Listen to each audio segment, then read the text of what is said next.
முன்னோர்கள், பிரேதாத்மா அவங்க எல்லாமே வந்து நம்மளுடைய குலதெய்வம் மூலியமா தான் நம்ம ட்ரீட் பண்ண முடியும். இப்போ நம்மளுடைய முன்னோர்கள் இறந்து போயிடுறாங்க அப்படின்னா, அந்த இறந்து போனவருடைய அந்த மூச்சு காத்து வந்து என்ன பண்ணும்னா, அந்த குலதெய்வம் நமக்குன்னு ஒரு குலதெய்வம் இருக்கும். குலதெய்வம்னா யாருன்னா, அந்த முன்னோர்கள் இறந்து போனவங்களுடைய 3வது தாத்தா. அவர்தான் குலதெய்வம். அந்த தாத்தா கிட்ட அந்த உயிர் போயிடும். போனோம்னா அந்த உயிர் வந்து அவரை சுத்தியே இருக்கும். அவர் குலதெய்வத்தை சுத்தியே இருப்பார்.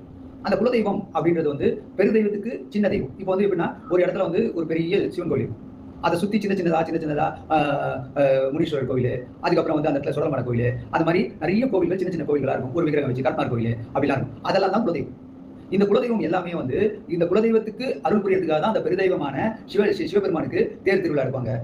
அதுல இருக்கக்கூடிய உற்சவரை வெளியில கொண்டு வருவாங்க. அந்த உற்சவரை இந்த குலதெய்வங்கள் எல்லாமே வணங்கும். அந்த கோவிலுக்குள்ள போய் வணங்க முடியாது. ஏன்னா குலதெய்வங்கள் எல்லாமே வந்து பிரேதாத்மா. பிரேதாத்மான்றதை விட அதை வந்து சித்தர் மகான்கள் எப்படி சொல்றாங்கன்னா, அதை வந்து பேய் பிறவினே சொல்றாங்க.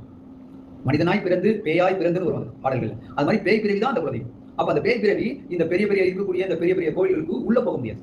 வெளியில தான் நிற்க முடியும். அப்ப இவங்களுக்கு அருள் புரியதான் இந்த இந்த இந்த இந்த தேர் திருவிழா எல்லாம் பண்ணதெல்லாம் அது காரணம் அதுதான். அந்த தேர் திருவிழால உற்சவர் வருவாங்க. உற்சவர் வரும்போது இவங்க எல்லாம் வணங்குவாங்க. வெளியில நின்று அரூபமா இருப்பாங்க, காற்றா இருப்பாங்க. அவங்க எல்லாம் குலதெய்வமும் காற்றா தான் இருப்பாங்க. அப்படி காற்றா இருக்கும்போது நீங்க வாசி மந்திரத்தை ஜெபம் பண்ணீங்கன்னா, வாசி மந்திரம்ன்றது வந்து காற்றுக்குரிய மந்திரம். உங்க உடம்புல ஓடக்கூடிய மூச்சு காத்தோட மந்திரம். அந்த மூச்சு காத்தோட மந்திரத்தை நீங்க சொல்லும்போது உங்க மூச்சுக்குள்ள கலந்திருக்கக்கூடிய அந்த குலதெய்வமான 3வது தாத்தா உங்களுக்கு எழுப்பப்படுவார். அப்ப எழுப்பப்படும் போது உங்க வீட்லயே நீங்க அதை வாசியோக பயிற்சி பண்ணும்போது அந்த குலதெய்வமான 3வது தாத்தா உங்க வீட்லயே எழுப்பப்படுவார். அப்ப குலதெய்வத்தோட அனுகிரகம் உங்களுக்கு அதிகமாக கிடைக்கும். அப்ப குலதெய்வத்தோட அனுகிரகம் அதிகமாக கிடைக்கும் போது சமுதாயத்தில் இருக்கக்கூடிய பிரச்சனைகள் எல்லாம் விலகும். உங்களுக்கு பொருளாதார பிரச்சனை இருந்தா அதுவும் விலகும். அதே மாதிரி உங்களுக்கு இருக்கக்கூடிய ஏதாவது நோய் நொடி இருந்தா அந்த நோய் நொடியையும் உங்களுடைய மூதாதையர் தாத்தாவான அந்த குலதெய்வம் வந்து விலகிடும். இந்த மாதிரி தான் குலதெய்வத்தை நீங்க அணுகணும். குலதெய்வத்தை அணுகக்கூடிய முறை இப்படிதான்.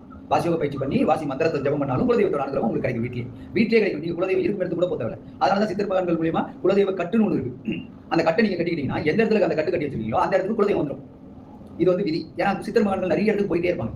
அங்க போய் மூலிகை எடுக்கிறது, இங்க போய் மூலிகை எடுக்கிறது. அப்ப எந்த இடத்துக்கு போய் அவங்க தவம் பண்ணாலும் அந்த தவம் பண்ற அந்த இடத்தையும் அந்த மூலிகையும் காப்பாற்றுறதுக்கு ஒரு சக்தி வேணும். அந்த சக்தி தான் குலதெய்வம். அதனால அந்த ஒவ்வொரு இடத்துலயும் அந்த கட்டை செஞ்சு வச்சுக்கிறதுக்காக தான் அந்த சித்தர்கள் வந்து அவங்க முறைப்படி ஒரு குலதெய்வ கட்டு முறையை செஞ்சு வச்சிருந்தாங்க. செஞ்சு வச்சுட்டு அவங்க பாட்டுக்கு உட்காந்துப்பாங்க. அந்த குலதெய்வம் அவங்களை காத்து நிற்கும். அந்த இடத்துல எதுவும் பூச்சி போட்டு எதுவும் வராம எல்லாத்தையும் இது பண்ணி அப்படியே காத்து நிற்கும். நீங்க பாத்தீங்கன்னா குலதெய்வ சித்தர் மகான்கள் நிறைய காட்டுலாம் போய் தவம் பண்ணுவாங்க. ஆனா தவம் பண்ணும்போது பக்கத்திலேயே புலி நடந்து போகும், சிங்கம் நடந்து போகும், எதுவுமே அவங்களை தாக்காது.